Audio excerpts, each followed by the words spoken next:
Nuevamente el Daddy, este fiel servidor, es portador de muy buenas noticias. Esta vez para comentar la celebración que se efectuó aquí en el salón de World Forever Beer. El cumpleaños de la jovencita Ashley Santander. La princesa de la casa. Así que a continuación vamos a observar cómo fue ese 15 de julio, el mágico día de esta jovencita. Espero que le guste. Llegó la hora. Hey, hey, hey. Hoy es tu día. Hey, hey, hey. A celebrar, todo lo malo echa para allá. Goza y que viva la vida. Yeah, queremos desearte un feliz cumpleaños. Así que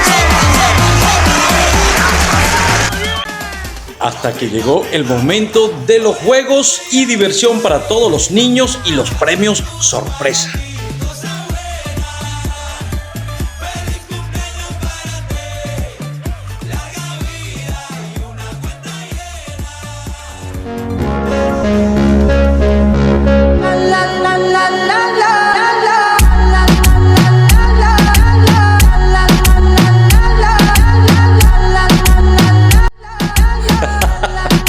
Y ahora llegó la hora loca. Ahí se la dejo.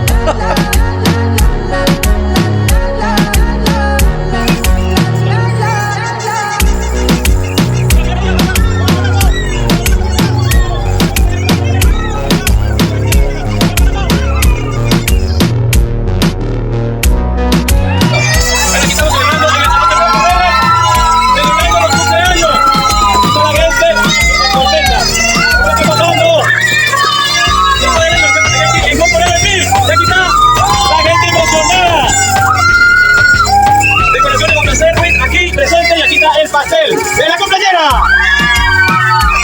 Decoraciones JCR presente. Esto solamente se viene de Gobierno de World Forever Beer, así que ¿cómo lo está pasando?